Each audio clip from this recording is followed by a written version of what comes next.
Kita bersama berdoa. Bapa, kami mengakui segala apa yang ada pada kami, segala kesanggupan kami, segala pencapaian kami, sungguh hanya karena kemurahan, anugerah Tuhan semata, yang bahkan kami tidak pantas untuk diberikan karena kebaikan kami. Tuhan, terima kasih, Engkau begitu baik. Dan biarlah ketika kami merenungkan firman-Mu, pagi hari ini kami semakin diteguhkan, dibuka mata kami melihat siapa Engkau dalam hidup kami dan bagaimana seharusnya sikap hati kami di dalam segala yang Tuhan percayakan untuk kami miliki. Tuhan, biarlah firman-Mu berbicara kepada kami pagi ini. Roh Kudus menawan pikiran kami, menaklukkannya kepada Kristus. Pakai hamba-Mu di dalam keterbatasannya boleh memberitakan firman-Mu dengan setia. Puji hormat, kemuliaan ada bagi Tuhan. Demi nama Tuhan Yesus, kami bersyukur berdoa. Amin. Saudara dipersilahkan duduk. Salam sejahtera, saudara yang terkasih dalam Kristus. Kasih karunia Tuhan Yesus beserta dengan saudara sekalian. Saya sungguh bersyukur boleh memberitakan firman Tuhan pagi hari ini di Gereja Kristen Kalam Kudus Solo. Terima kasih kepada Pak Gembala, Pendeta Binsar, dan para majelis yang telah memberi kesempatan, kehormatan untuk memberitakan firman di tengah-tengah jemaat GKKK Solo. Saya menyampaikan salam dari ketua dan segenap keluarga besar STT Amanat Agung, tempat di mana saya melayani saat ini. Salam dari kami semua dan sungguh bersyukur untuk kerjasama yang baik, untuk dukungan saudara-saudara. Beberapa waktu ada mahasiswa kami yang pernah praktek di sini. Terima kasih untuk bimbingan, untuk kesempatan yang diberikan kepada mereka. Dan biarlah kerjasama ini boleh terus berlanjut untuk kemajuan pekerjaan Tuhan, untuk kemuliaan Tuhan. Nah saudara, hari ini kita akan melanjutkan pembahasan dalam khotbah seri Turn atau berbalik. Dan hari ini kita tiba pada satu tema yang diberikan oleh gereja, Turn from greed to generosity, dari keserakahan menuju kemurahan hati. Nah untuk itu saya mengajak saudara membuka Alkitab, kita melihat dari satu bagian Injil Lukas 12. Mari kita lihat Injil Lukas pasal yang ke-12, ayat 13 sampai 21. Lukas 12, ayat 13 sampai 21, dan kemudian kita akan lanjutkan membaca ayat 31 sampai 34.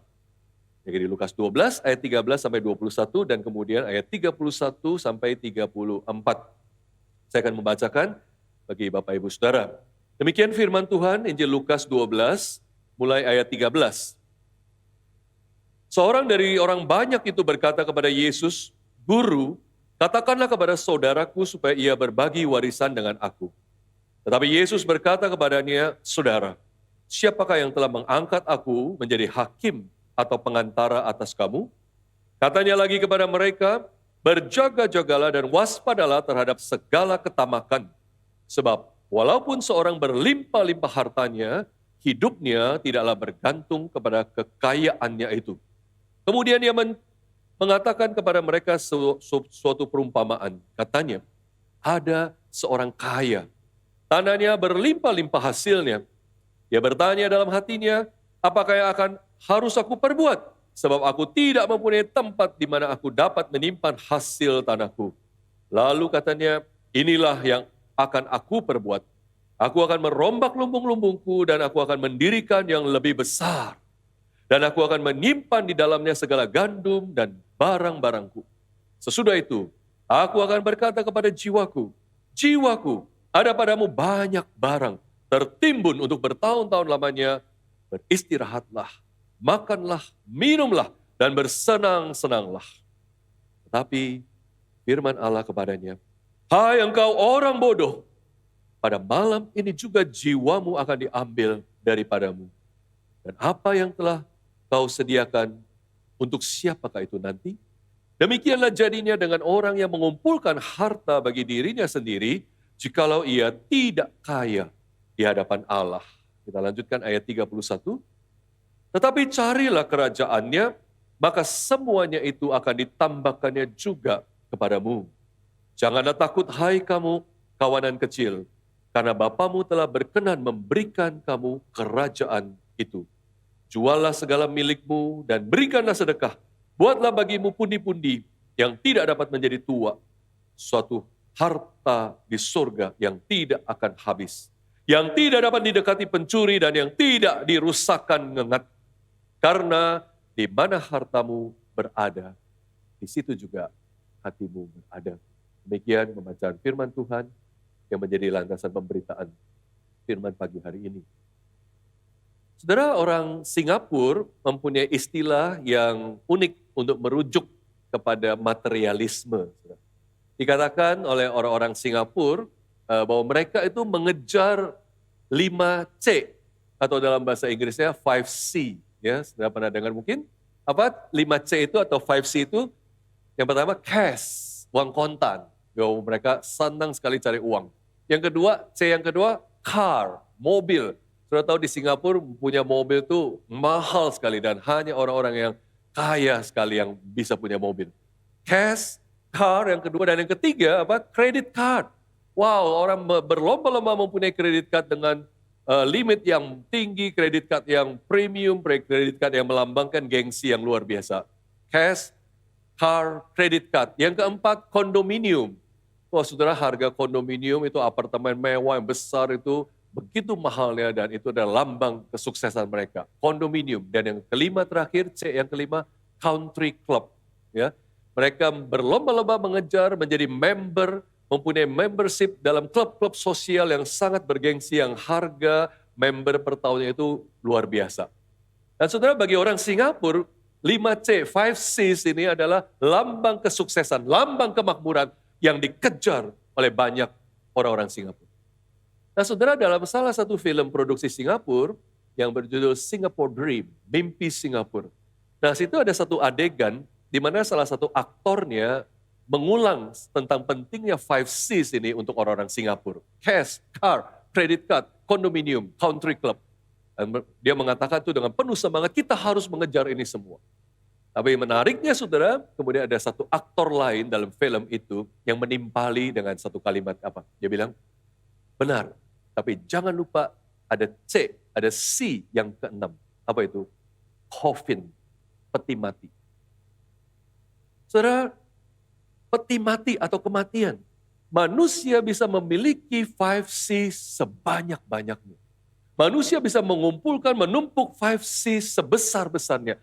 Tapi sehebat-hebatnya 5C yang dia miliki, dia tidak bisa menghindari kematian, coffin, peti mati. Nah saudara, inilah kenyataan yang persisnya Yesus gambarkan di dalam perumpamaan yang barusan kita baca tadi, yang seringkali disebut perumpamaan orang kaya yang bodoh. Saudara. Nah saudara, di dalam cerita yang kita baca, yang diceritakan oleh Yesus perumpamaan ini, ada seorang yang datang kepada Yesus, diawali dengan seorang yang datang kepada Yesus, meminta Yesus untuk mengujuk saudaranya, saudara orang itu berbagi warisan dengan orang itu. Saudara. Lalu apa respons Yesus? Yesus menolak untuk ikut campur dalam urusan keluarga orang itu, karena Yesus tahu motivasi terdalam dan masalah terbesar orang ini adalah apa? Keserakahan, ketamakan. Oleh sebab itu saudara, kita melihat Yesus kemudian berkata, berjaga-jagalah dan waspadalah terhadap segala ketamakan. Sebab walaupun seorang berlimpah-limpah hartanya, hidupnya tidaklah tergantung daripada kekayaannya itu. Nah saudara, apa yang dimaksud Yesus tentang bahwa hidup seseorang itu tidak tergantung kepada kekayaannya itu. Berhati-hatilah terhadap ketamakan. Dan untuk itu Yesus kemudian menceritakan perumpamaan yang kita kenal, perumpamaan orang kaya yang bodoh ini, saudara. Saudara, kita sudah membaca ceritanya dan menjadi pertanyaan, mengapa orang kaya ini disebut bodoh? Nah, saudara, bodoh di sini ini tidak ada hubungannya dengan berapa IQ-nya atau masalah kecerdasan orang itu, tidak. Orang kaya ini secara intelektual tentu tidak bodoh. Dia pengusaha, dia tahu bagaimana mempersiapkan, mengelola kekayaannya, mempersiapkan lumbung untuk menampung kekayaannya. Dia secara intelektual tidak kurang apapun. Tapi kebodohan di sini, saudara, adalah terkait dengan masalah kerohanian. Itu sebabnya Yesus menyebut dia orang kaya yang bodoh. Nah saudara, apa menjadi alasan bahwa orang kaya ini disebut bodoh? Yang pertama saudara, orang kaya ini disebut bodoh karena kita melihat dalam kekayaannya itu, di dalam segala kesuksesannya itu, tidak ada tempat untuk Allah. Tidak ada tempat untuk Allah di dalam cerita sukses keberhasilan dari orang kaya ini. Saudara, kita melihat orang ini luar biasa kaya. Dia punya tanah yang begitu luas, dia usahakan semuanya dengan baik. Dan tiba-tiba pada satu masa ternyata semuanya panen luar biasa. Hoki yang tiba-tiba datang, rezeki yang tiba-tiba datang yang bahkan dia sendiri tidak menduganya. Seperti dia mendapat telepon dari mandor di satu ladang, bos panen berhasil, luar biasa. Baru taruh telepon, satu telepon lagi datang, bos di sini juga panen, luar biasa, nggak ada yang gagal. Dan telepon datang berturut-turut memberitakan semua ladangnya berhasil panen sukses. Dia pun nggak sangka dan dia pun nggak siap, karena lumbungnya nggak cukup untuk menampung semua kesuksesan. Nah, saudara lihat, di dalam seluruh kesuksesan, rezeki, hoki yang diperoleh orang kaya ini, dia tidak mengingat bahwa semuanya itu adalah milik Tuhan dan adalah anugerah dan kebaikan Tuhan untuk dia.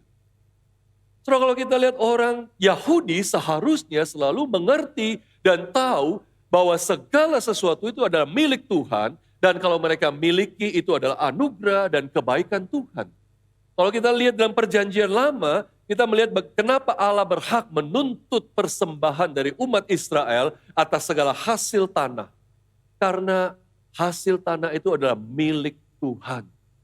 Kalau kita lihat misalnya di dalam Imamat 27 ayat 30, Allah menuntut segala persembahan hasil-hasil tanah untuk dia, dan Allah katakan apa? Sebab baik dari hasil benih di tanah maupun dari buah pohon-pohonan adalah milik Tuhan.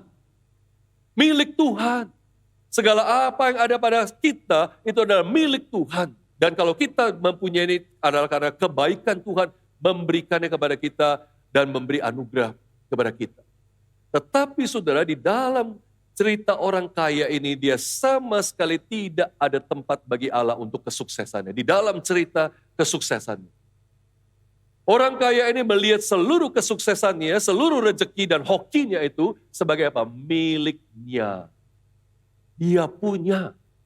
Saudara lihat, perhatikan, berkali-kali orang kaya itu memakai kata punyaku atau bahasa Inggris my.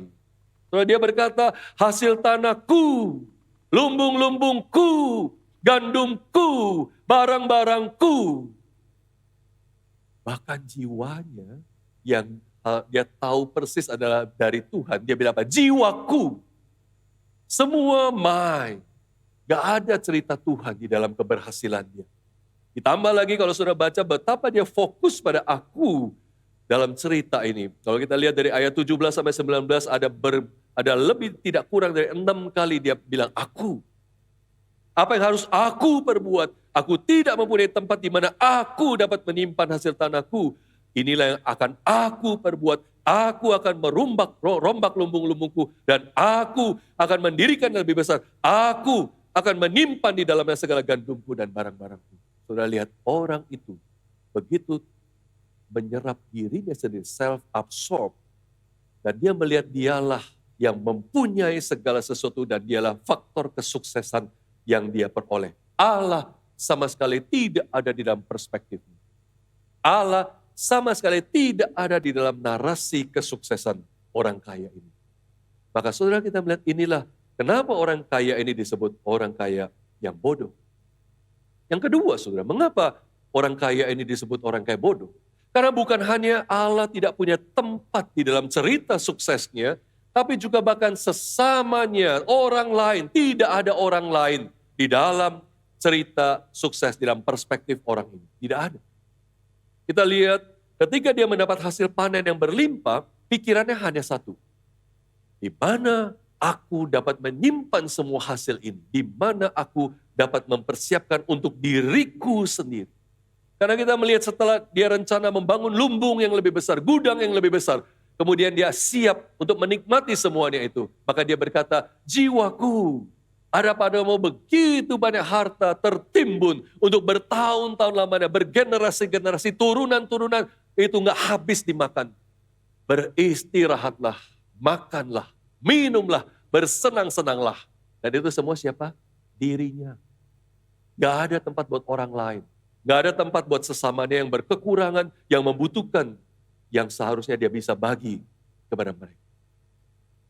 Orang kaya ini disebut bodoh karena tidak ada Tuhan dalam perspektif kesuksesannya, juga tidak ada sesama manusia orang lain di dalam cerita keberhasilan.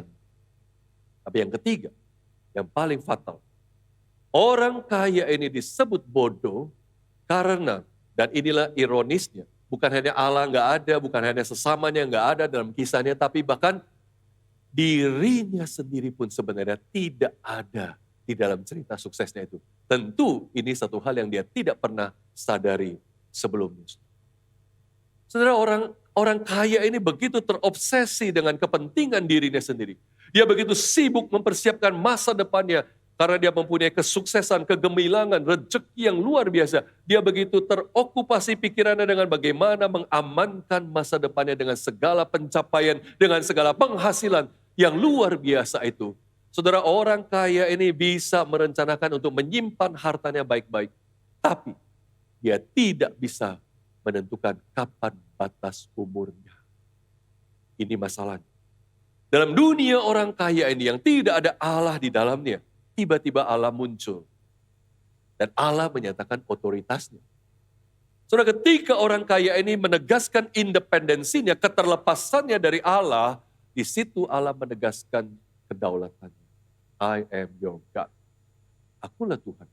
Dan Allah berkata, hai engkau orang bodoh, pada malam ini juga jiwamu akan diambil daripadamu. Dan apa yang telah kau sediakan untuk siapa itu nanti. Sudah tanpa pernah diduga oleh orang kaya ini, dia mati pada malam itu juga. Kebodohan terbesar dari orang kaya ini adalah ternyata dia absen dari cerita suksesnya sendiri. Sudah bayangkan, ironis. Kalau ini cerita orang kaya ini dijadikan satu buku kisah sukses seorang kaya, apa yang terjadi? Orang kaya itu tidak ada dalam ceritanya. Karena dia mati pada waktu malam itu juga. Dan kalau menurut orang Singapura, dia sudah berhasil mendapatkan 5C itu semua dia punya kegemilangan, kesuksesan, kemakmuran dia miliki itu. Tapi dia lupa C yang keenam itu muncul, coffin, peti mati. Dan dia tidak pernah bisa menghindarinya. Saudara, orang kaya ini bodoh karena harta yang dia pikir bisa memberi keamanan dan jaminan untuk hari esok masa depannya itu ternyata tidak pernah bisa memberikan dia apapun. Dan ironis sekali, saudara bayangkan, saudara pikirkan, orang kaya ini sedang merencanakan hari esok masa depan yang gemilang, hari esok yang terjamin, tepat di hari kematian. Ironis kan? Seorang yang merancang masa depan yang luar biasa, dia sudah membayangkan kenikmatan, kebesaran, kejayaan, enjoyment, pas di hari dia harus mati. Saudara, inilah ironi terbesar dari orang kaya yang disebut bodoh. Dan Yesus mengingatkan saudara, isu utama dari orang kaya ini tadi kita lihat adalah apa? Keserakahan, ketamakan. Nah saudara, ketamakan itu bukan seperti apa yang kita seringkali mengerti hanya di permukaan. Kalau kita tanya, apa sih orang serakah itu apa? Kita biasa menjawab, ya orang serakah, ya orang yang pengen lagi dan pengen lagi, nggak ada puasnya. Itu di permukaan, itu yang kelihatan di depan, orang serakah nggak ada puasnya. Tapi saudara, keserakahan itu jauh lebih merusak. Itu adalah dosa yang begitu besar di hadapan Allah. Dan saudara, kalau kita melihat apa yang Rasul Paulus tulis baik di surat Efesus maupun surat Kolose, Paulus mengatakan apa? Keserakahan itu sama dengan penyembahan berhala. Keserakahan itu adalah penyembahan berhala, idolatry, saudara. Saudara, kenapa dikatakan keserakahan adalah penyembahan berhala? Karena orang yang serakah, dia telah meletakkan kepercayaannya dan sandaran hidupnya itu pada hartanya dan bukan pada Allah. Itulah kepercayaan yang salah tempat, misplaced trust and confidence. Saudara, Allah mempunyai hak yang eksklusif untuk menerima kasih dan dedikasi kita yang tidak terbagi, undivided. Seharusnya seluruhnya diberikan buat Tuhan. Allah punya hak eksklusif untuk itu. Allah punya hak yang eksklusif untuk menerima seluruh trust dan confidence kita, kepercayaan dan keyakinan kita, itu seharusnya tidak terbagi, seluruhnya milik Allah. Tetapi ketika orang itu menjadi serakah, maka dia sedang menyerang hak eksklusif Allah itu dengan menggantikan Allah dengan hartanya. Sebagai tempat dia percaya, tempat dia andalkan, tempat dia merasa aman. Saudara, keserakahan itu adalah seperti berkata kepada Allah, aku lebih mengasihi hartaku daripada mengasihi Allah. Aku lebih percaya pada hartaku daripada percaya kepada Allah. Dan aku lebih merasa aman dengan hartaku daripada aman bersama Tuhan. Saudara, itulah penyembahan berhala, itu idolatry. Karena menggantikan Allah menjadi sesuatu yang lain dan terutama harta kita. Maka saudara, orang yang serakah tidak pernah bisa menjadi murah hati. Karena apa? Yang memberikan dia rasa aman, yang memberikan dia jaminan hidup dan yang memberi dia nilai hidup adalah apa yang ada di dalam genggaman tangannya, hartanya, propertinya, sahamnya, investasinya. Itu semua di genggaman tangannya yang dia pikirkan. Dan ketika dia harus berbagi dengan orang lain, ketika dia harus membuka genggaman tangan ini, maka ini akan mengancam rasa amannya. Dia akan merasa, wah, kalau saya harus berbagi, maka bagaimana dengan hidup saya? Maka saudara, orang yang serakah itu tidak mungkin murah hati karena rasa amannya terancam. Itu masalah yang sangat radikal dalam diri manusia berdosa. Saudara, menjadi pertanyaan, apakah umat Allah atau orang Kristen boleh kaya nggak, saudara? Siapa di sini yang nggak mau kaya? Tentu semua kita berusaha untuk hidup dengan taraf finansial yang lebih baik, bukan? Tidak bekerja untuk naik jabatan dan tentu dengan penghasilan yang makin besar, bisnis harus kita kembangkan. Salah nggak orang Kristen jadi kaya? Saudara, kita lihat, Allah tidak pernah menentang umatnya menjadi kaya. Alkitab tidak pernah memperlihatkan satu hal yang negatif terhadap kekayaan. Sebaliknya positif. Alkitab melukiskan bahwa kekayaan itu sering adalah tanda berkat Tuhan dan divine approval, perkenan Allah atas seseorang. Saudara, lihat Abraham. Seorang yang bahkan kita sebut sebagai bapa orang beriman, sahabat Allah. Tentu dia seorang yang luar biasa baik, saleh, dekat dengan Tuhan. Tapi dia kaya luar biasa. Nggak ada yang salah dengan itu. Tapi Abraham, hidupnya, rasa amannya tidak digantungkan di situ. Ketika harus membagi wilayah dengan Lot, ponakannya, dia kasih Lot pilih dulu. Dia merasa aman, dia tidak merasa insecure kalau Lot memilih yang lebih baik. Dan kenyataannya Lot memilih yang lebih baik. Dia mendapat yang kurang baik, itu tidak pernah menjadi sesuatu mengancam rasa aman Abraham. Itu orang kaya yang luar biasa. Dia tidak meletakkan hartanya menjadi rasa aman.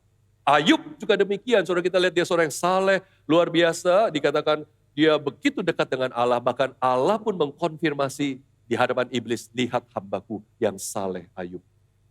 Dan Ayub berkata, kalau saudara baca di Ayub 31, dia bilang, kalau aku pernah menjadikan hartaku sebagai sesuatu seperti kencana, seperti kekagumannya, maka dia akan sangat berdosa di hadapan Tuhan. Ayub tidak pernah memandang kekayaannya itu sebagai sumber rasa amannya. Jadi saudara, kekayaan bukan masalah. Kekayaan bukan sesuatu yang Allah tentang menjadi orang Kristen miliki. Tapi ketika kita menaruh rasa aman kita di dalam harta kita, dalam segala kepemilikan kita, disitulah kita telah memberhalakan harta. Kita menggantikan Allah sebagai rasa aman kita dengan harta dan kepemilikan kita. Dan dengan demikian kita pasti akan menjadi pelit untuk berbagi.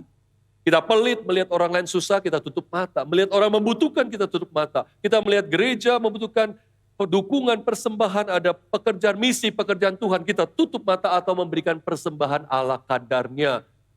Yang sebenarnya kita bisa memberi jauh lebih banyak, tapi kita menggenggam erat-erat tangan kita.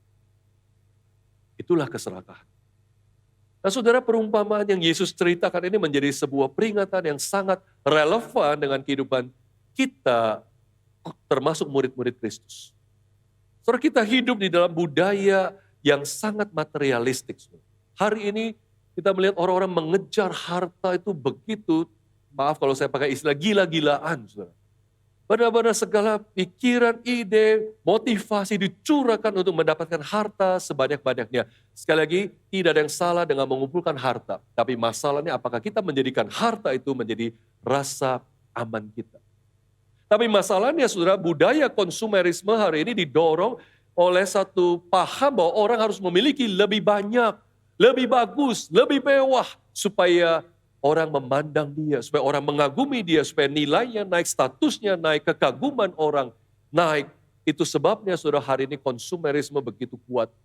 Dan itu sebabnya hari ini bisnis pinjaman online begitu laku saudara. Saudara lihat di mana-mana iklan pinjol itu luar biasa kan saudara, pakai gadget dikit-dikit muncul iklan pinjol. Ayo pinjam nih, wah iklannya saya dapat batas 50 juta, wah saya dapat batas 80 juta. Dan dalam iklan itu buat apa? Buat belanja, buat beli apa yang kamu pengen. Saudara, iklan pinjol itu luar biasa mendorong orang menjadi orang yang konsumtif. Dan akibatnya hari ini ada begitu banyak orang terlilit hutang pinjol yang tidak bisa dia bayar. Bahkan dia banyak yang bunuh diri karena masalah hutang pinjol. Dan ini kemudian menjadi lingkaran setan karena orang kemudian pengen kaya, pengen banyak uang, dan dia merasa itulah nilai hidupnya, arti hidupnya, keamanan hidupnya. Dia juga kemudian judi online. So dari mana duit untuk buat judi online? Setelah duit yang biasa habis, dia pinjam online. Pinjaman online buat judi online buat bayar pinjaman online, lingkaran setan yang akhirnya menghancurkan begitu banyak orang. Karena orang berpikir uang adalah rasa aman yang paling luar biasa. Saudara, materi telah menjadi berhala nomor satu yang tidak ada saingan dalam dunia ciptaan ini. Dan materi telah menjadi penghalang dari kemurahan hati. Saudara, Yesus kemudian menutup perumpamaan ini dengan berkata di ayat 21, demikianlah jadinya dengan orang yang mengumpulkan harta bagi dirinya sendiri, jikalau ia tidak kaya di hadapan Allah. Apa yang menjadi masalah utama dari orang kaya yang bodoh ini adalah dia tidak kaya di hadapan Allah. Dan saudara, itulah sebenarnya apa yang menjadikan orang sulit untuk murah hati. Dia bisa kaya secara materi luar biasa, tapi Yesus katakan percuma semuanya jika dia tidak kaya di hadapan Allah. Menjadi pertanyaan saudara, bagaimana seseorang bisa menjadi kaya di hadapan Allah? Nah saudara, itulah yang kita kemudian baca di ayat 31 sampai 33. Bagaimana orang bisa menjadi kaya di hadapan Allah? Saudara, kita lihat ayat 33, Yesus bilang, juallah segala milikmu dan berikanlah sedekah. Buatlah bagimu pundi-pundi yang tidak dapat menjadi tua, suatu harta di surga yang tidak akan habis, yang tidak dapat didekati pencuri, dan yang tidak dirusakkan ngengat. Nah saudara, hati-hati, kita harus mengerti ayat ini baik-baik. Yang pertama, Yesus tidak bermaksud bahwa semua orang Kristen, semua umat Allah harus menjual hartanya dan kemudian hidup sederhana, mungkin hanya dengan 3 helai baju, dengan rumah sederhana, nggak ada pakai mobil, ya pokoknya semua hartanya ada diberikan kepada orang miskin. Bukan itu maksud Yesus secara literal, secara harfiah. Yang kedua, mungkin lebih penting lagi, Yesus tidak mengajarkan bahwa beramal itu adalah sesuatu yang harus kita lakukan karena itu adalah perbuatan moral yang baik. Ini yang diajarkan semua agama lain, bukan? Semua agama lain mendorong umatnya untuk beramal, berbagi kepada sesama. Dan kelihatannya Yesus mendorong hal yang sama. Tapi kalau kita mengerti baik-baik, saudara kita melihat berbagi kepada orang lain, berbuat baik kepada orang lain, itu bukan hanya sekedar perbuatan moral di dalam kekristenan, tapi itu berakar dari satu rasa aman yang kuat di dalam Kristus. Rasa aman yang kita temukan di dalam kerajaan Allah. Itu sebabnya sebelum Yesus berkata ayat 33, Yesus memulai dari ayat 31 dengan berkata, carilah kerajaannya, maka semuanya itu akan ditambahkan juga kepadamu. Janganlah takut hai kawanan kecil, karena Bapamu telah berkenan memberikan kamu kerajaan itu. Saudara, akar dari kemurahan hati, akar dari kita bisa berbagi kepada orang lain, itu bukan masalah saya harus punya moral yang baik, bukan itu. Tapi merasa kita mempunyai ketergantungan yang penuh kepada Allah.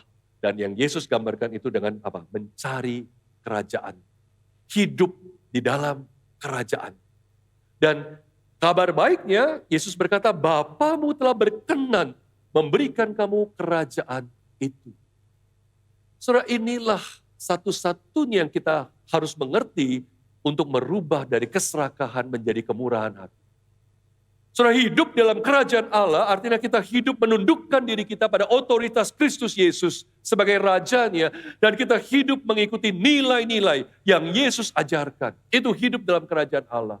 Dan hidup dalam kerajaan Allah itu berarti kita sungguh-sungguh mengerti bahwa itulah berkat terbesar yang aku miliki, yaitu dimiliki oleh Kristus. Saudara, kita seringkali mungkin salah dalam mengerti konsep berkat. Ini masih baru lewat Cap Gome, ya, perayaan Imlek yang selalu terasosiasi dengan rezeki, berkat, kemakmuran, kesuksesan, ya. Dan sekarang kalau ditanya apa sih berkat itu? Kita seringkali membayangkan berkat itu ya adalah apa yang bisa aku genggam dalam tanganku. Makin banyak, makin diberkati. Ya, ada rumah apa, ada mobil apa, ada deposito, ada saham, ada tabungan, ada apa. Semakin banyak, semakin diberkati. Kita sering berpikir berkat adalah apa yang bisa aku genggam di dalam tangan. Tapi sebenarnya kita melupakan berkat terbesar. Berkat sejati adalah bukan masalah berapa banyak yang bisa aku genggam dalam tanganku, tapi kenyataan bahwa aku digenggam di dalam tangan Allah yang hidup. Itu aman. Maka saudara, hidup dalam kerajaan Allah itu bukan masalah apa atau siapa yang aku kuasai. Tapi justru siapa yang menguasai aku dan memiliki aku. Itu hidup dalam kerajaan Allah.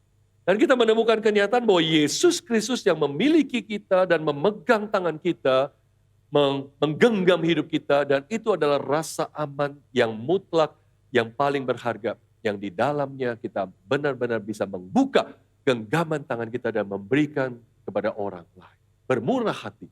Karena apa? Kita tidak pernah lagi terancam rasa aman kita ketika kita memberi kepada orang lain.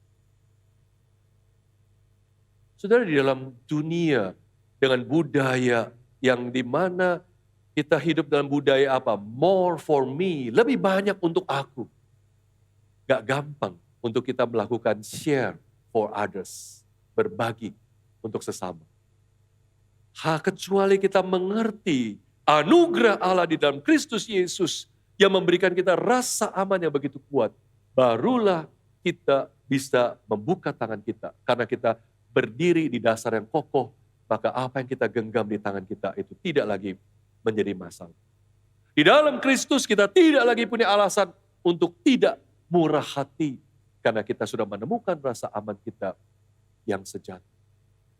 Saudara, inilah yang membedakan, yang kalau kita lihat tadi apa yang Yesus katakan, berikanlah hartamu kepada orang-orang yang membutuhkan, buatlah pundi-pundi yang tidak dapat menjadi tua, satu harta di surga yang tidak akan pernah rusak. Sekali lagi, ini bukan masalah kita harus beramal. Bukan itu yang Yesus tekankan. Tapi di mana saudara meletakkan rasa aman saudara. Apakah di dalam apa yang saudara genggam dalam tangan saudara, atau di dalam pribadi yang menggenggam hidup saudara dengan aman. Itu yang membuat kita bisa berbagi. Rasa tidak aman itu menjadikan fokus kita menjadi ownership. Maunya memiliki sebanyak mungkin. Itu karena rasa tidak aman. Tapi rasa aman mendorong kita untuk stewardship, menata layan, membagi, melihat apa yang membutuhkan, siapa yang membutuhkan, kemana aku bisa berikan hartaku. Rasa tidak aman itu mendorong seseorang itu untuk getting more, untuk dirinya sendiri, seperti orang kaya yang bodoh ini. Tapi rasa aman itu mendorong orang untuk sharing more pada orang lain yang membutuhkan. Dan kemudian rasa tidak aman itu menimbulkan keserakahan. Tapi rasa aman itu mendorong kita untuk menghasilkan kemurahan hati. Saudara, saya sangat menghargai ada satu rekan pendeta. Saudara, dia mulai belajar berinvestasi dengan sangat bijak, dan dia yang saya kagum baca begitu banyak buku tentang investasi saham. Dan saudara, dia belajar dari banyak orang dan kemudian dia mengatakan, saya berinvestasi bukan supaya saya makin kaya. Saya berinvestasi supaya ketika ada kelebihan, saya bisa berikan kepada hamba-hamba Tuhan yang banyak membutuhkan. Dan dia sudah praktekkan itu. Saya tahu dia bersama beberapa temannya ada satu grup, mereka kumpulkan uang untuk memberikan kepada hamba-hamba Tuhan yang di daerah-daerah kecil, terpencil, yang maaf secara ekonomi sangat terbatas, kurang, miskin. Dan mereka memberikan untuk hamba-hamba Tuhan. Saya hormat, saya respect dia. Dia berusaha untuk mendapatkan uang lebih banyak, tapi dia bilang selain untuk supaya dia bisa lebih longgar dalam ekonominya, tapi dia juga mempunyai satu motivasi memberikan kepada orang-orang yang membutuhkan. Saudara, inilah orang-orang yang mempunyai rasa aman di dalam Kristus. Di dalam kerajaan Allah, saudara, hidup menjadi semakin aman ketika kita membuka genggaman tangan kita dan bukan menutup menggenggamnya erat-erat. Saudara ingat cerita Zakheus bukan? Dari kecil sekolah minggu kita sudah diajarin lagu itu, Zakheus, orang pendek. Kita tahu ceritanya bagaimana satu hari di kota Yeriko, Yesus lewat kotanya di mana Zakheus tinggal dan begitu ramai dan Zakheus ingin sekali melihat Yesus, tapi tidak bisa karena badannya kecil pendek, dia memanjat pohon. Tapi kemudian Yesus lewat, sengaja lewat di bawah pohon itu. Dan begitu lewat, dia sengaja melihat ke atas. Dia bilang, Zakheus, turunlah. Hari ini aku harus menumpang di rumahmu. Zakheus dengan kaget. Karena Yesus intensional melihat kepada dia, memanggil dia. Dan bahkan Yesus mengundang dirinya sendiri untuk ke rumah Zakheus. Zakheus menerimanya dengan penuh sukacita. Saudara, siapa Zakheus itu? Dikatakan Zakheus itu bukan sekedar pemungut cukai, dia kepala pemungut cukai, bosnya pemungut cukai. Dan itu artinya saudara, dia dalam level orang Yahudi itu pendosa besar. Orang Yahudi sudah benci pada pemungut cukai, apalagi kepala pemungut cukai. Ini orang yang serakah sekali. Dia mengkhianati bangsanya, dia bekerja pada Romawi, dia memungut pajak, dia memeras pajak dari rakyatnya, dan kemudian sebagian diserahkan kepada Roma, dan sebagian lagi untuk kenikmatan dirinya sendiri. Itulah kerjaan Zakheus setiap hari. Saudara lihat, keserakahan adalah bagian dari hidup Zakheus setiap hari. Sampai hari itu dia berjumpa dengan Yesus. Dan dalam perjumpaan itu Yesus mengubah hidupnya, dan Zakheus kemudian tanpa harus diperintah oleh Yesus, tanpa Yesus harus meminta dia berinisiatif, berdiri di depan orang banyak. Yang berkumpul semua karena heboh Yesus datang ke rumah seorang pendosa besar. Dan Zakheus berkata, setengah dari hartaku akan kuberikan kepada orang miskin, dan kalau ada yang kuperas, akan kukembalikan 4 kali lipat. Kalau dia pernah memeras seorang 10 juta, dia harus kembalikan 40 juta. Dan saudara bisa bayangkan berapa banyak orang yang pernah diperas oleh Zakheus. Nggak terhitung. Dan itu juga membuat kita bisa membayangkan berapa harta Zakheus dia bisa bayar begitu luar biasa. Itu kayanya luar biasa. Karena dia serakah. Tapi hari itu, dia mengumumkan arah hidup yang berbeda. Saudara, meskipun Alkitab tidak mencatat, tapi saya bisa membayangkan seolah-olah Yesus berkata, lihat Zakheus. Dulu dia selalu peduli tentang apa yang dalam genggaman tangannya. Hari ini, dia tahu aku menggenggam dia. Dan dia membuka genggaman tangannya. Hidup Zakheus diubahkan oleh Kristus dengan begitu luar biasa. Karena dia berjumpa dengan Kristus yang memberikan dia rasa aman yang sungguh-sungguh membuat dia tidak lagi takut untuk berbagi. Tidak lagi khawatir kalau miliknya berkurang dan itu membuat rasa amannya terancam. Dia berbagi. Karena dia berjumpa dengan Kristus dan kerajaan. Saudara ingat baik-baik. Saya ingin katakan bahwa tidak ada orang yang kemudian menjadi miskin atau kekurangan karena jadi murah hati. Ingat baik-baik. Kalau saudara mau memberikan, jangan takut miskin, jangan takut melarat. Nggak ada orang yang melarat karena dia murah hati. Saudara, kalau kita lihat Amsal 11 ayat 24-25, Amsal bilang demikian. Ada yang menyebar harta, tetapi bertambah kaya. Ada yang menghemat luar biasa, namun selalu berkekurangan. Siapa banyak memberi berkat, diberi kelimpahan. Siapa memberi minum, dia sendiri akan diberi minum. Saudara, Amsal ini bukan janji bahwa kalau kita murah hati, Tuhan akan bikin kita kaya. Bukan. Tapi ini adalah janji bahwa kita nggak akan pernah kekurangan dan mata Allah akan selalu ada kita dengan favornya, dengan perkenannya, dengan divine approvalnya. Jikalau hidup kita murah hati. So dalam Alkitab itu selalu menggambarkan orang benar, the righteous man itu adalah ciri utamanya murah hati. Memperhatikan yang miskin, memperhatikan yang lemah. Yang membedakan orang fasik dengan orang saleh dalam Alkitab itu selalu ditunjukkan salah satu faktor pentingnya apa? Generosity, kemurahan hati.